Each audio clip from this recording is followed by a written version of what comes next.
Hola, ¿qué tal? ¿Cómo están? Muy buenas tardes. Bienvenidos a Espacio de Gestión, el programa de radio de la Maestría en Gerencia Social de la Pontificia Universidad Católica del Perú. Hoy nos vamos a acercar a un tema fascinante a partir de un proyecto, el proyecto Quipu.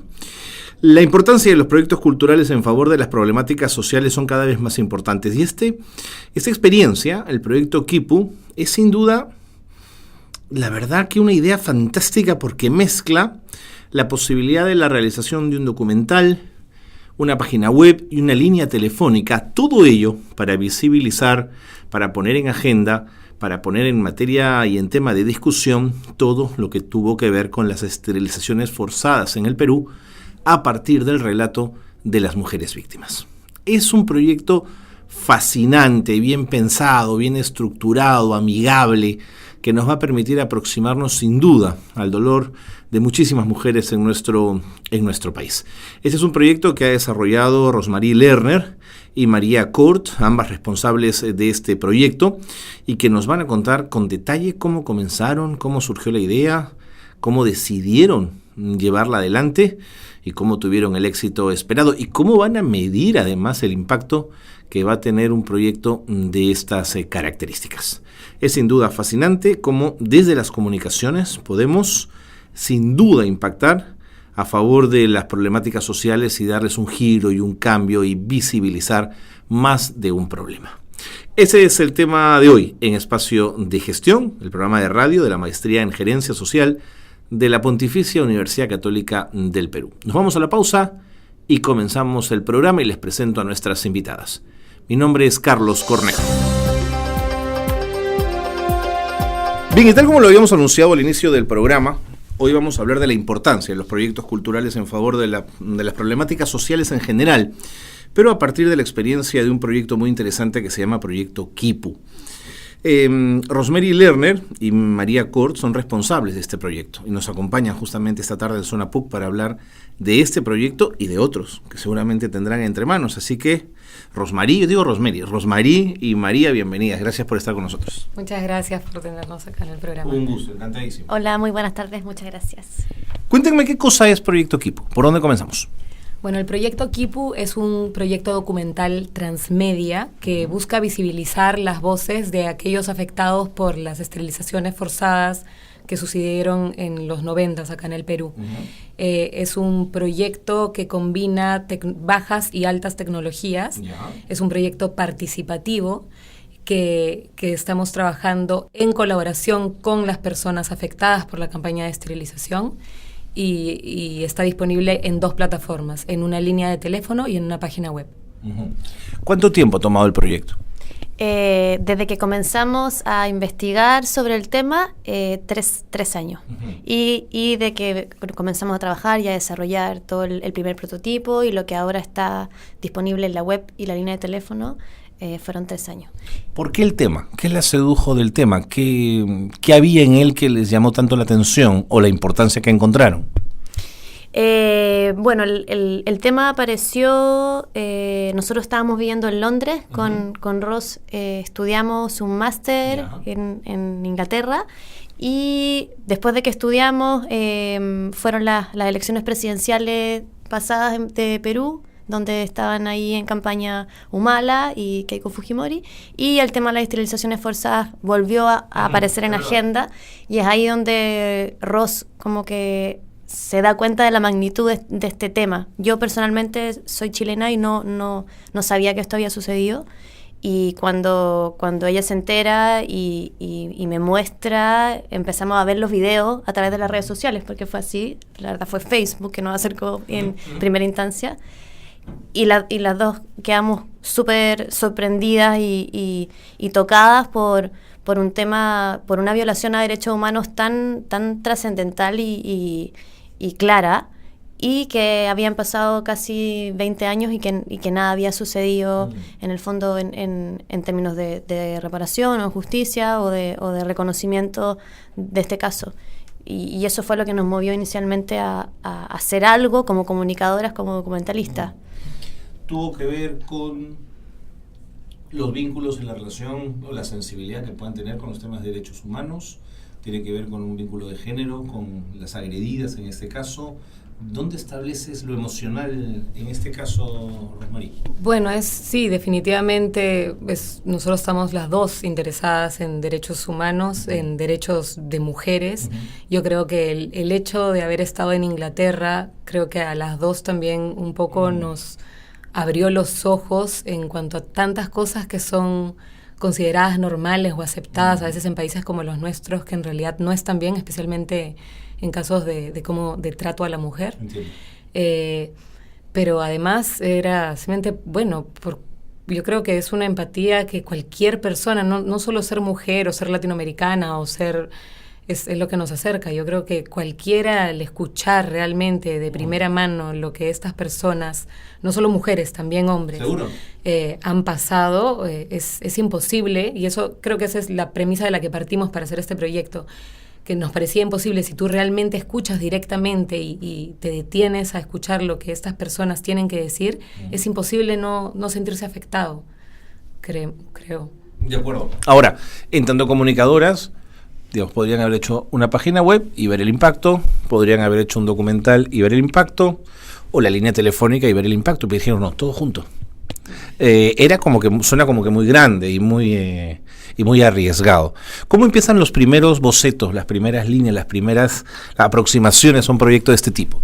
Bueno, nosotros justamente en ese entonces, estando allá, en mi caso yo había estado explorando el último año sobre esta intersección entre el documental y los nuevos medios, el documental web, cómo la audiencia puede participar más del contenido, en algunos casos generar contenido.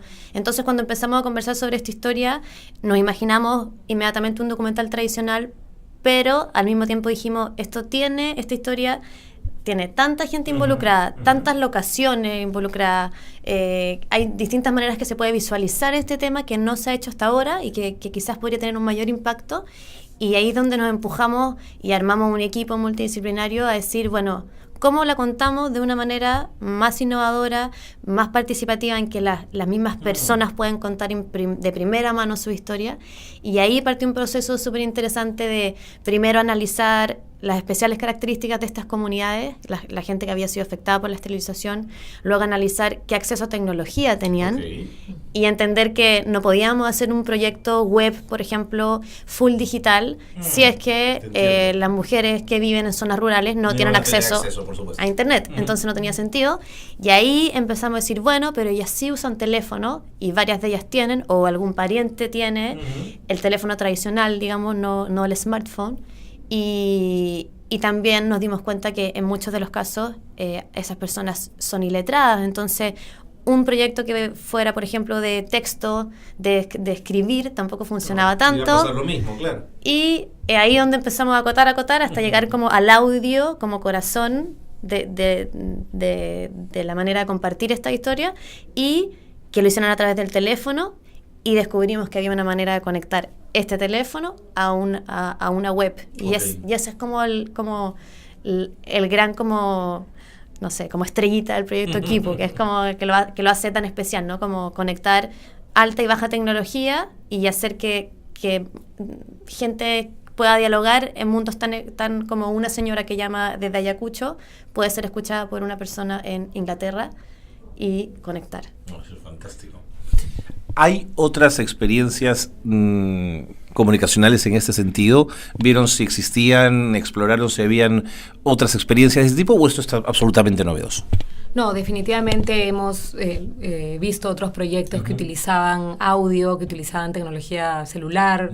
Es algo que hemos definitivamente explorado. Uno de los proyectos que tal vez nos inspiró es uno de la fundación de Café Direct, que se llama We Farm. Cuéntame. Y es un proyecto donde ellos han creado un sistema de mensajes de texto para comunicar a sus diferentes cooperativas en diferentes partes del mundo, como por ejemplo acá en Perú, en México, en Sudáfrica, y están comunicados para que puedan intercambiar información. Por ejemplo, un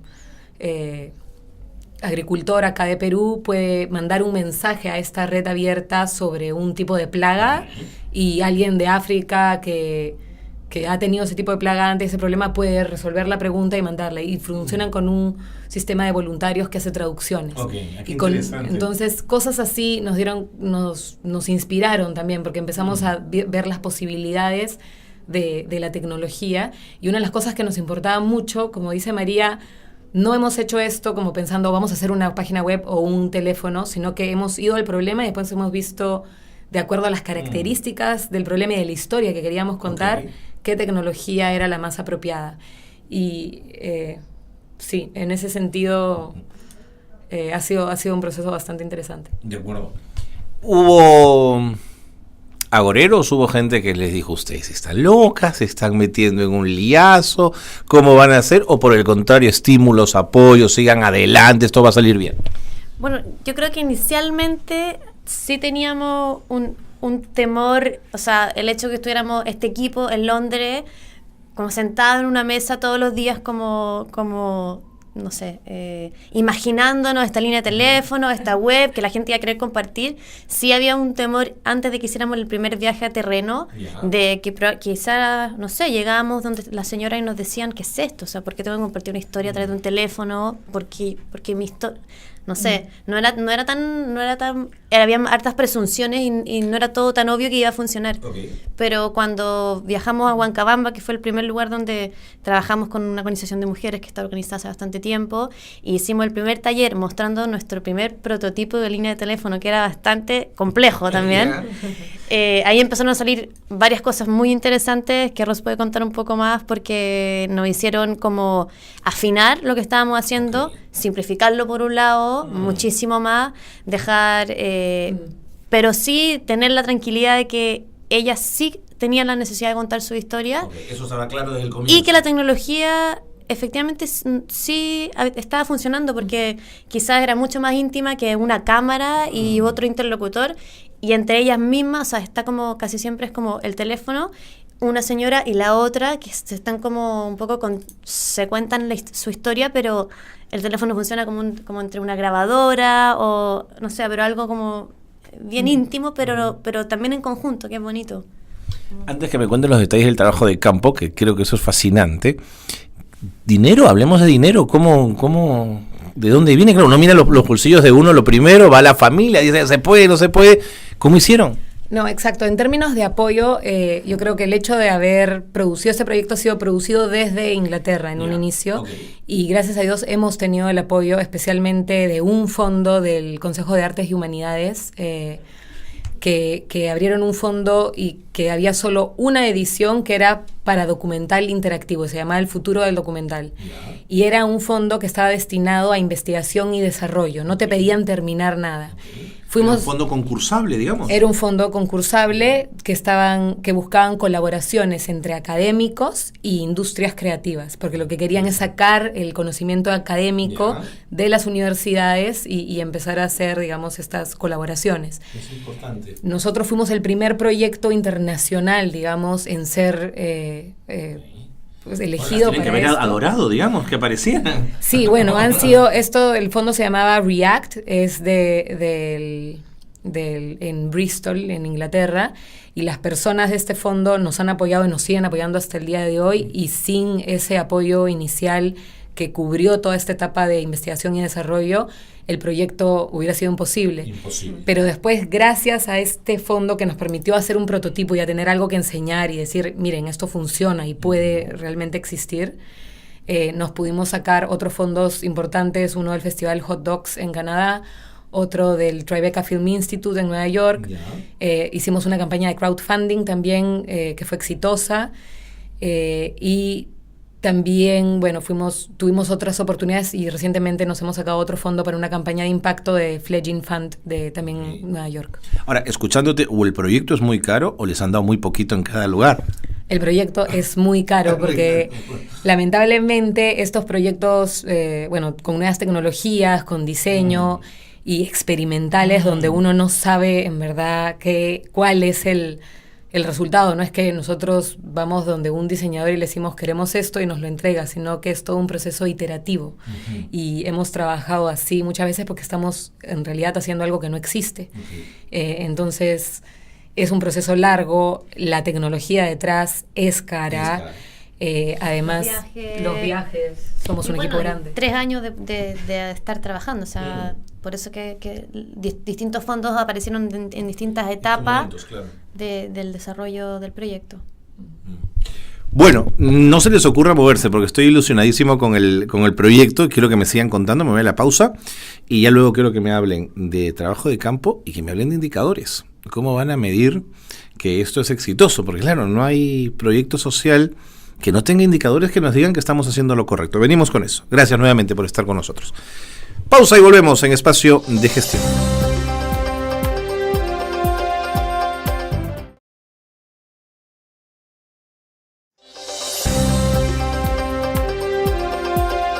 Seguimos en Zona PUC, seguimos transmitiendo Espacio de Gestión, el programa de radio de la Maestría en Gerencia Social de la Pontificia Universidad Católica del Perú. No saben lo interesante que es el programa de hoy, teniendo a nuestras invitadas que nos están hablando de una experiencia fantástica, el proyecto KIPU.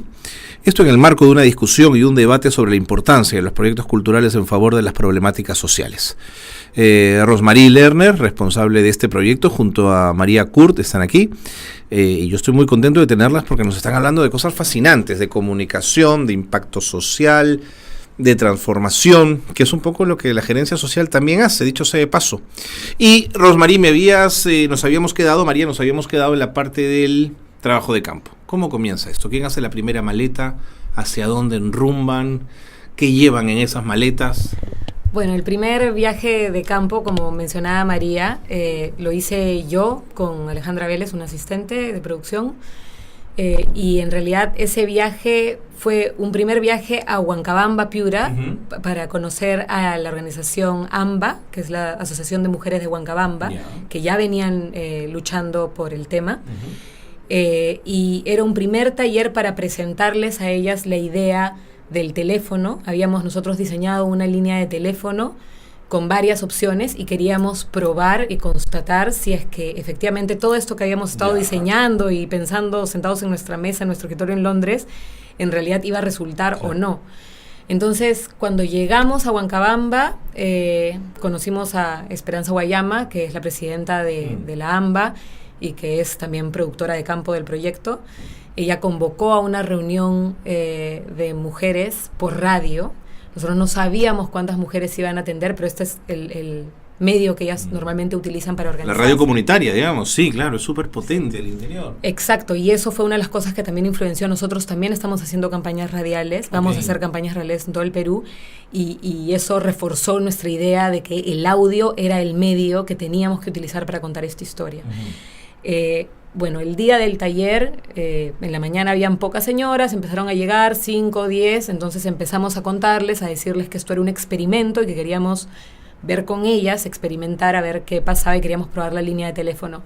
Mientras presentábamos, más y más y más señoras llegaban, algunas habían viajado 8 horas y al final terminamos con un grupo de 30 señoras y después empezamos a probar la línea de teléfono.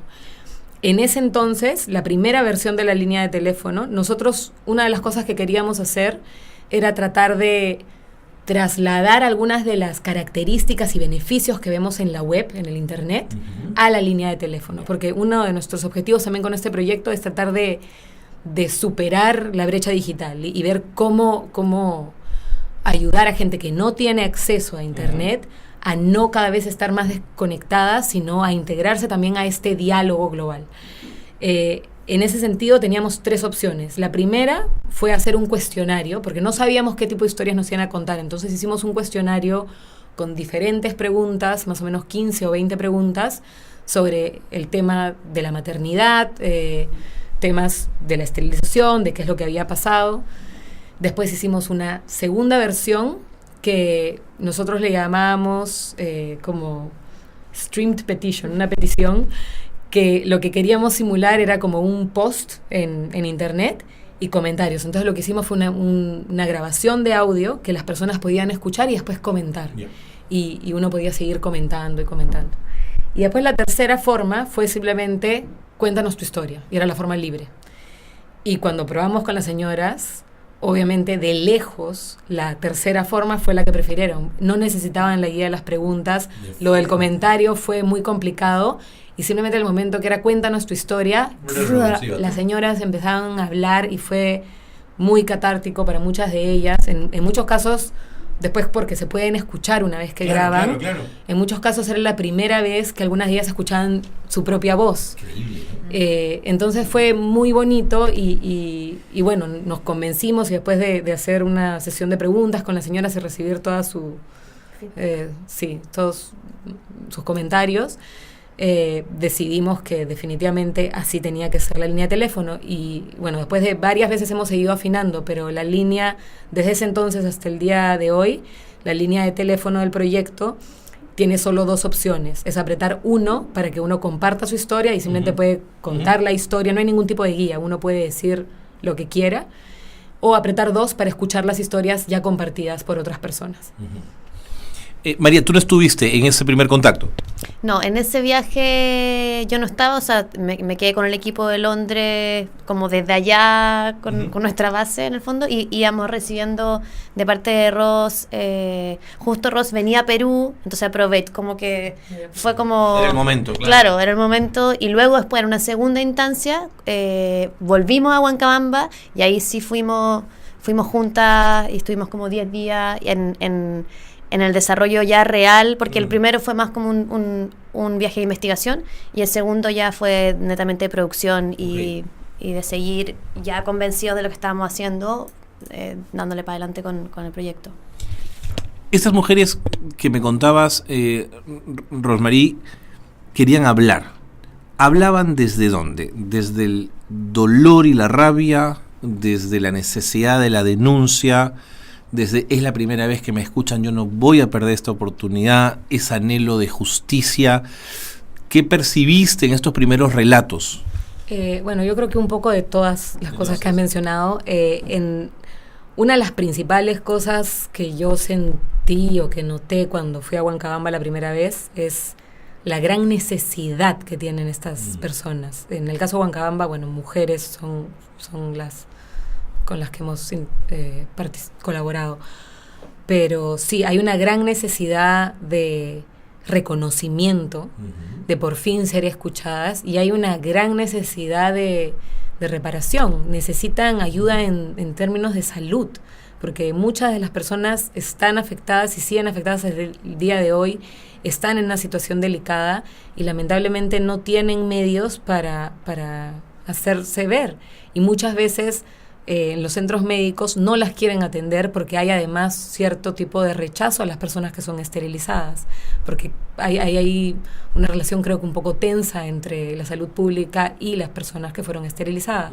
En ese contexto, digamos, en particular. En general, yo diría, en general es bueno, en otras zonas hemos escuchado lo mismo, hay casos donde los doctores que hicieron las esterilizaciones todavía están en los centros de salud y las personas tienen que ir a hacerse ver con la persona que les hizo esto. Entonces es una cuestión un poco tensa e incómoda. Y definitivamente muchas de estas señoras tienen problemas de salud graves que no son atendidos por las postas médicas de sus localidades. Entonces esa es la primera necesidad que yo diría que tienen en común la mayor parte de las señoras. María, paso 2. ¿Qué vino después? ¿Qué vino después? La segunda versión de esta línea de teléfono, mucho más simplificada. Nuestro viaje a Huancabamba, que fue el primero en terreno donde volvimos a invitar a un gran taller a las señoras de esa zona que habían sido esterilizadas, y viajar también, hicimos como recorridos por distintos caseríos de esta misma zona, con Esperanza y Francisca también que iba acompañándonos, y como en el fondo este proyecto lo bonito que tiene que con nosotros como documentalistas no ha sido el trabajo de siempre de ir a hacer una película y de ir a estar como, no sé, grabando solo un lugar y como haciendo, sino que ha sido más bien ir conociendo a estas personas y ir acompañándolas en decirles, mira, esta es una herramienta que le estamos entregando para hacer que su voz sea escuchada o que sus historias sean escuchadas. Si ustedes quieren, las comparten, si quieren, no. Entonces el trabajo al finalmente es como decirle, esta es una línea de teléfono, pueden compartir su historia a través de esta línea, y nosotros vamos a ir documentando un poco lo que vaya pasando durante el proceso. Entonces también íbamos con el equipo, con Nico, que es el camarógrafo, con un sonidista, que iban como documentando lo que nosotros estábamos haciendo, y luego con todo ese material volvimos a Londres a trabajar en el diseño de la interfase web, porque solo la línea de este proyecto no sería lo que es, la gran... En el fondo, gracias es la conexión con una audiencia internacional o con cualquier persona con acceso a Internet que pueda escuchar esta historia. Y ahí viene un gran desarrollo de cómo visualizábamos esto, cuál era el tipo de interacción que el usuario iba a tener con esta historia, cómo hacíamos que el audio siguiera siendo el corazón, pero al mismo tiempo le dábamos paso a ciertas visualidades o narrativas audiovisuales, que es lo que más nosotros siempre hemos trabajado. Y en eso conseguimos hacer el primer prototipo, y como decía Ross, luego de ese prototipo empezamos a postular a nuevos fondos que nos permitieran como ya ir a más terreno y poder también mejorar el tema del diseño y la interacción, que en el prototipo inicial había quedado como un prototipo, o sea, no estaba para lanzarlo en la web, en el fondo. Entiendo. Pero ¿sabes qué me gusta, María? Lo que me dices es, nosotros fuimos no con la intención de grabar, sino de escuchar y amplificar voces, digamos. En el mundo del periodismo uno va, escucha historias terribles, en la noche hace su informe y lo presenta y se olvidó del asunto. Si sirvió o no sirvió de voz no es un tema en el que uno pueda estar pensando, porque el cotidiano va demasiado rápido, sobre todo en el tema de información diaria. Pero ustedes no, esto es un win-to-win, da la sensación, ¿no es cierto? Ustedes pueden desarrollar un proyecto con enfoque social y al mismo tiempo la gente se engancha y aprovecha esto como una plataforma para decir las cosas. Lo que no termino de entender es cómo les abrieron las puertas tan fácilmente. ¿Cómo llegan o no fue tan fácil como mi sensación está percibiendo? No fue fácil. Bueno, en realidad, gracias al apoyo de Julia Tamayo, que fue nuestra asesora desde el comienzo del proyecto, y también este proyecto está dedicado a su memoria, porque fue inspirado por ella, digamos. Gracias a que ella tenía una gran conexión con todas las organizaciones, ella es quien nos introduce. Correcto. Y definitivamente facilita que se nos abran las puertas. Igual el proceso no ha sido rápido y no ha sido fácil, porque efectivamente y totalmente justificado hemos tenido que ganarnos la confianza de estas organizaciones, porque en muchos casos, y tienen razón, muchos periodistas o mucha gente de prensa ha venido por muchísimos años, muchísimas veces, han sacado de ellas y ellas nunca han visto nada de vuelta, y simplemente se han sentido utilizadas y además no han visto ningún beneficio. Y en realidad eso que tú dices es también lo que inspiró el enfoque y el punto de vista que nosotros queríamos tener en el proyecto. Cuando empezamos a investigar, nos quedamos... Lo que sentimos de por qué faltaba contar esta historia de otra manera es porque todo lo que encontrábamos era mujeres como estadísticas, mujeres como números, nunca dándole la importancia a la voz directa de la persona, sino que siempre era reinterpretar y decirlo, digamos, hablar por ellas. Y lo que nos dimos cuenta es, estas señoras, por eso una de las cosas muy importantes que siempre señalamos con este proyecto, nosotros no estamos dando voz a nadie, nosotros estamos amplificando, porque estas señoras tienen y tenían estas voces de hace 20 años, vienen hablando muy fuerte y contando historias muy poderosas. El problema es que no tenían los medios, la tecnología ni el acceso para ser escuchadas por muchas personas. Y es ahí donde nosotros venimos a tratar de apoyarlas en ese problema, para que sus voces, que a nosotros nos parecieron tan importantes, tan fuertes y nos conmovieron tanto, por fin puedan ser escuchadas por un público mayor. De acuerdo. Con respecto en 30 segundos, Mari, que me tengo que ir o me lo cuentas después de la pausa. Que no sé si todos saben, pero ella fue una abogada de derechos humanos, que fue una de las primeras personas que... Hay una frase en la ficha, además, ¿no? Sí, que dice, con mucha arrogancia pensaron que por ser mujeres indígenas y letradas no se iban a atrever a hablar, pero erraron, calcularon mal. Cálculo, ¿no? Sí, hablaron. Y sí hablaron. Listo. Me voy a la pausa y seguimos conversando. Gracias nuevamente por estar con nosotros. Pausa en Espacio de Gestión.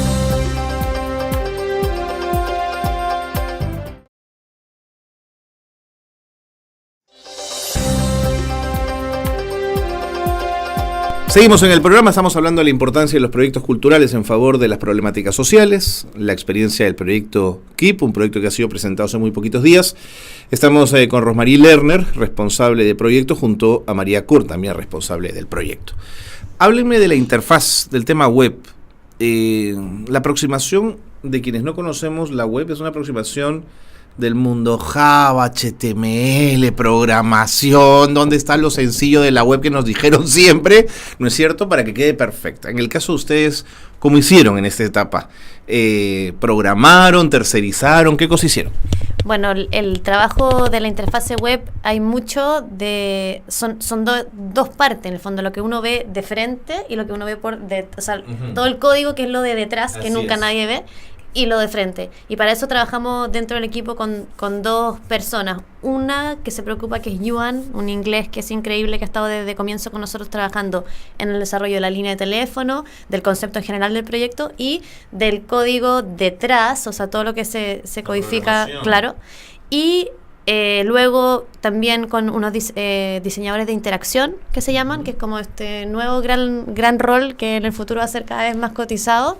Esta gente que es capaz de diseñar y lograr también que el usuario pueda interactuar de manera intuitiva con el contenido. Y lo bonito también de este proyecto web, que no es la clásica página web como blog, sino que es como una historia que le estamos contando a través de la web, que la idea es que el usuario cada vez se vaya metiendo más y también libremente parte con una introducción que te cuenta la historia en 5 minutos, construida con estas voces que hemos ido recolectando en el camino, y luego después el usuario libremente puede navegar por cuánto rato quiera, escuchando más testimonio y más historia, mezclado con una visualidad y con la metáfora del quipu, que es muy importante dentro de nuestro proyecto, esta idea de contar este sistema de contabilidad que tenían los incas para registrar información desde cosechas. También se dice que lo usaban para contar historia, y que era hecho en forma colectiva, y es por eso que ocupamos como metáfora de nuestro proyecto que estamos juntos tejiendo este equipo. Y visualmente también es muy bonito porque cada hilo es una historia y cada nudo son distintas temáticas que se van repitiendo en la historia. Y los diseñadores que trabajan con nosotros, la productora se llama Helios Design Labs, y son de Canadá, y ha sido una experiencia increíble trabajar con ellos porque el salto que dimos con el diseño de ellos fue increíble. Ustedes mismos van a poder dar cuenta cuando se metan a www.proyectoequipo.com, que es una experiencia única que no has tenido antes, me atrevo a decir, en la web. ¿Los testimonios están completos o han tenido necesidad de editar? Están en las dos versiones. Uno tiene la posibilidad de escuchar el testimonio completo. Okay.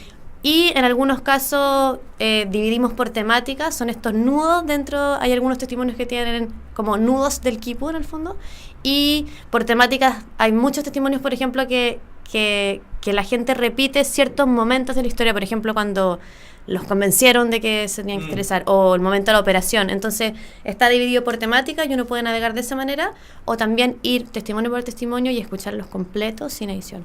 De acuerdo. Indicadores. ¿Cómo van a medir que esto es un éxito? ¿Cómo van a hacer? Bueno, en términos... No estamos pensando mucho en indicadores, creo que cuantitativos, pero creemos que lo importante va a ser contar la participación, cuántos testimonios y cuántas respuestas podemos recibir, tanto por el teléfono como de internet, también la cantidad de países donde esto se escuche, la cantidad de diálogo o de repercusión también en medios sociales. Esos creo que van a ser los principales indicadores del proyecto. Sí, yo creo, o sea, lo interesante de un proyecto web como este es que todo es medible, ¿no? Sí, a través de la web hay manera, o sea, por ejemplo, podemos medir exactamente cuánta gente ha escuchado o ha hecho el primer clic, o el segundo, el tercero y el cuarto dentro de la página web, cuánta gente ha compartido los testimonios desde la página web, por ejemplo, en sus redes sociales, cuántas personas han compartido su historia de la línea de teléfono. Además tenemos la posibilidad desde la interfaz web del usuario mandar una respuesta que se va a mandar de vuelta a la línea de teléfono y va a también ser parte del Kipu como respuesta, que es bien bonito. Y entonces mientras eso empieza a generar más impacto y diálogo, eso lo vamos a poder medir cuantitativamente y cualitativamente, creo, y luego... Sí, la calidad de las respuestas, en realidad ya empezamos a recibir algunas respuestas en Ámsterdam, en Inglaterra, porque hemos tenido un preestreno del proyecto en ITFA, en el Festival Internacional de Documental de Ámsterdam, donde estuvimos en la competencia de narración digital, que es ya una competencia bien establecida ya, porque el documental interactivo, el género documental interactivo, es una industria, digamos, o una rama del documental emergente, pero que ya está establecida en Canadá, en Francia, en Holanda, en varios países está cada vez desarrollándose más. Pero ya hemos tenido respuestas, y eso es uno de los indicadores, respuestas de personas, no sé, personas holandesas o de otros países que se solidarizan y que mandan mensajes de apoyo. Eso es importantísimo, y ahora también lo que queremos probar es poder, doblarlas, traducirlas en este caso, ponerlas en la línea de teléfono y también ver cómo las personas afectadas reaccionan a estas respuestas, porque también sería bonito ver si es que efectivamente el hecho de tener este reconocimiento de gente de otros lugares del mundo las anima o los anima a seguir adelante. Entonces, esas son otras maneras en las que queremos también medir el impacto. De acuerdo. El documental, ¿celuloide o digital? ¿Usar un carrete celuloide? No, completamente digital. Completamente digital, de acuerdo. Sí, con un equipo bastante sencillo, con cámara SLR, esas que se pueden sacar fotos, pero que hacen unos videos en HD increíbles. Con eso hicimos. Lenguaje visual, es trípode, cámara en mano, planos aberrantes. Cuénteme un poco más de lo comunicacional. En realidad el video en este documental interactivo en la plataforma, desde un inicio nosotros, como sabíamos que el medio principal de este proyecto era el audio, porque tanto por la radio, por la línea de teléfono, la web también tenía que tener al audio la experiencia de escuchar como la experiencia principal. Entonces queríamos que el video no compita con el audio y más bien el video utilizarlo para dar contexto, para crear también una atmósfera visual, especialmente para gente internacional que pueda también ubicar y situar estas historias, pero a la vez, hablando con Nicolás Landa, que es nuestro director de fotografía y que es excelente, ya van a ver las imágenes cuando se metan a la interfase, que tenemos una gran variedad. Hablábamos de tener imágenes con muy poco movimiento, imágenes muy largas, lentas, pero que tuvieran un mínimo movimiento, y llegamos a esta idea que nosotros mismos le pusimos imágenes mantra, y que era como algo que te puedas quedar pegado mirando mientras lees también los subtítulos y escuchas, y que no te aburre, y que tenga algo, y que además ayudan mucho las imágenes, porque a veces los testimonios son muy fuertes y pueden chocar, pero las imágenes son tan hermosas que a la vez casi alivian y ayudan a procesar. Y una de las cosas que hemos hecho con las imágenes, hay muchísimo material de imágenes, pero también muy sutilmente los fondos van cambiando de acuerdo también a las temáticas que María hablaba de los nudos. Hay diferentes tipos de imágenes. Y en general, como te digo, son imágenes lentas, en trípode, de duración muy larga, algunas se mueven un poco más, pero... Y sí, también la decisión consciente de nunca juntar como audio con, por ejemplo, grabar una señora dando su testimonio y viéndola dándolo. O sea, las imágenes ¿cómo se dicen? No corresponden necesariamente al audio, sino que complementan con más atmósfera la experiencia. Interesante. ¿Y el documental cuánto dura? Dura, como te decía, son 5 minutos de introducción y luego lo que la persona que está en internet, frente a su computador, quiera navegar, o sea, pueden ser 5 a 20 minutos, media hora. Yo creo que hasta el momento, también por la data que estamos acumulando, la navegación normal en las presentaciones que hemos tenido es aproximadamente 20 minutos.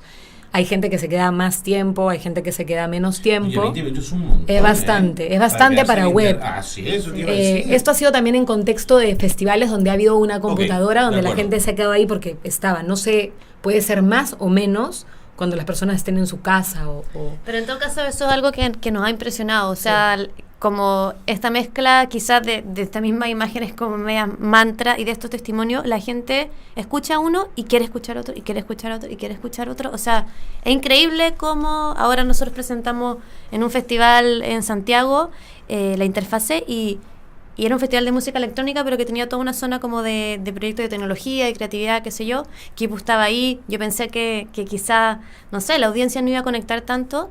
Entraban y se quedaban, y se quedaban, y se quedaban, y volvían a entrar otros. Y increíble, o sea, a mí me ha llamado la atención, por lo menos en estos espacios de festival, cómo la gente se toma el tiempo y se queda. Y quiere escuchar y quiere escuchar más.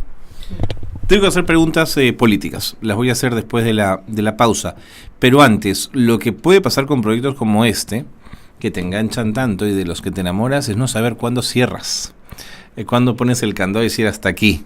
¿Lo tienen claro? ¿Hasta cuándo va? ¿Cuándo van a decir ya no más, vámonos a otras cosas, nos vemos en Londres? Bueno, siempre lo hemos llamado, nos hemos referido a este documental como un documental vivo, porque es un documental participativo que se ve clarísimo, así es. Sí, pero como todas cosas vivas, en algún momento tiene que terminar, y tenemos pensado que la parte interactiva, tanto en la página web como en la línea de teléfono, la capacidad de dar testimonios, solo va a estar abierta hasta diciembre de 2016, por un año.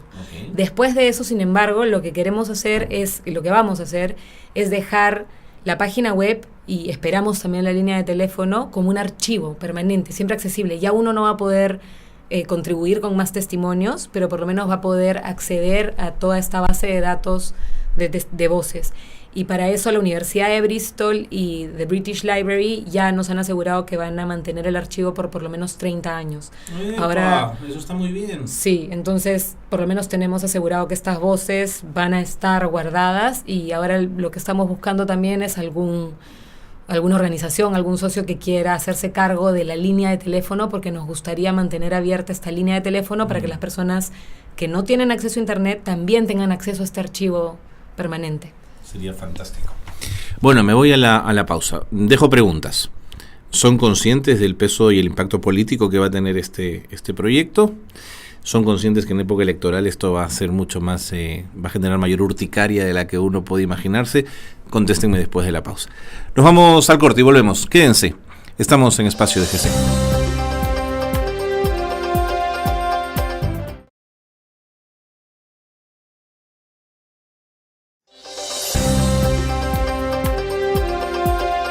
Último bloque de programa.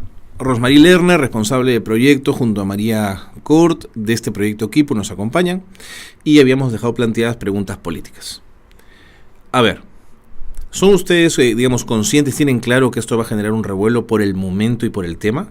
¿Lo sabían durante el tiempo en que estuvieron grabando y preparándolo? Bueno, sí, en realidad, como habíamos mencionado antes, la idea y cuando empieza este proyecto es justamente durante las pasadas elecciones presidenciales. Fue ahí donde el uso político que se le dio al tema fue lo que nos llamó la atención. Entonces, estamos muy conscientes de que esto iba a volver a pasar en este contexto. Y de alguna manera es bueno, creemos que coincida el lanzamiento del proyecto con esta etapa, porque va a haber más atención sobre el tema, y queremos tratar de canalizar esa atención que va a haber para que invitar a la gente a que escuche directamente a las personas afectadas, y que en vez de estar escuchando lo que tal candidato o tal político tiene que decir sobre el tema, una persona, invitarlos a escuchar directamente las versiones y los relatos en primera persona de quienes fueron afectados por esto. En ese sentido, creemos que es un buen momento para lanzar. Y en cuanto a también la campaña política, nosotros probablemente lo que queremos es abrirla e invitar a todos los candidatos a que también entren a la interfase o llamen al teléfono y escuchen a las señoras, porque para que también hagan compromisos. Lo que están buscando estas personas es que quien sea que sea elegido se comprometa a que los procesos de justicia y reparación sigan adelante. María, en tu caso no te dijeron, María, no te metas en eso, tú eres de Chile, digamos, no sé, o no tanto. Bueno, así como que me lo hayan dicho directamente, no, pero bueno, claramente es un tema político desde el inicio, o sea, es una historia que está cruzada por un evento político, entonces tampoco lo podemos negar, pero nosotros tenemos claro que no tenemos no estamos adheridos a ningún partido político, no tenemos nuestra intención inicial es dejar esta memoria colectiva que como corazón de documentalista que tenemos, o sea, a que nosotros nos importa la memoria y que los eventos o sucesos que puedan pasar en la historia de la humanidad que estén impunes o que no hayan sido necesariamente como reconocidos, a nosotros como cineastas y documentalistas nos mueve eso y hacer que temas de este tipo no se vuelvan a repetir, que quede muy claro lo que sucedió y cómo desde las propias historias de la misma gente. Y desde ahí es nuestro motor. Y esperamos también que no se utilice el tema, como se politice mucho, y nosotros tampoco vamos a entrar en ese juego necesariamente. Entonces tenemos muy claro de dónde venimos y por qué estamos haciendo esto, en el fondo. A partir de los relatos de estas mujeres, ¿les ha quedado alguna duda que se trató de políticas públicas dirigidas desde las más altas autoridades respecto a la esterilización? ¿Hay alguna duda al respecto?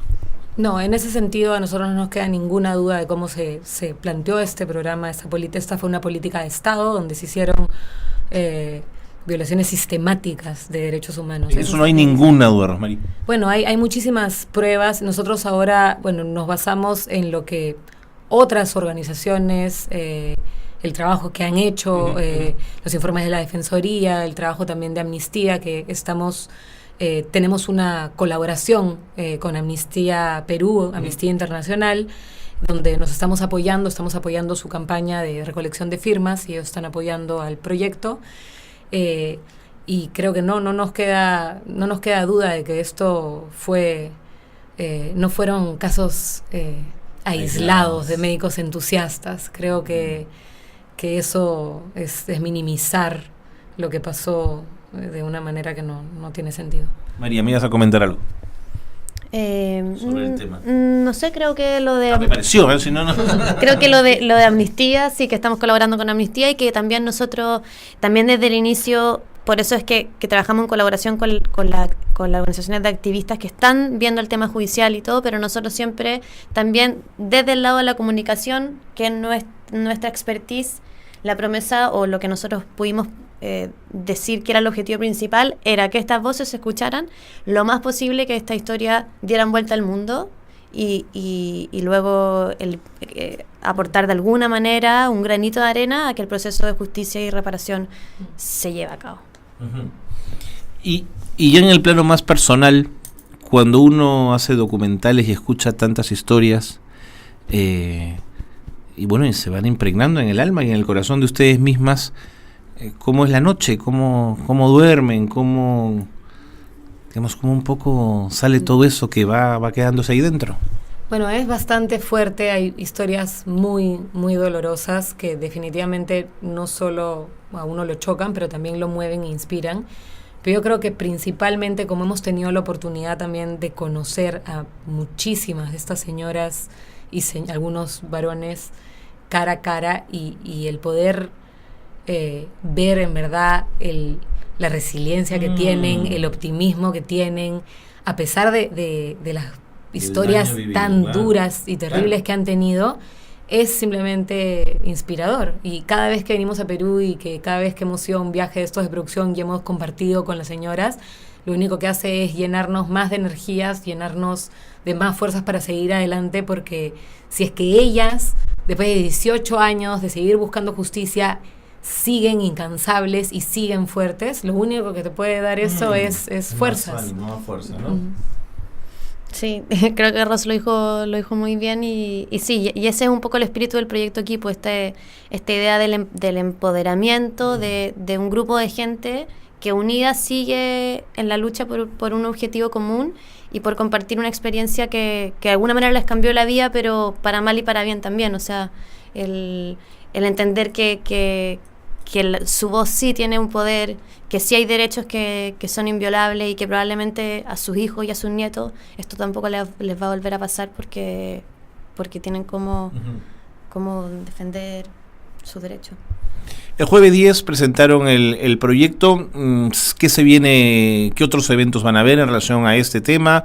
¿Qué más van a hacer para que esa página esté número 1 en la búsqueda de Google, digamos? O sea, eso debe ser un empeño fuerte. ¿Cómo van a hacer la promoción, toda la etapa esta?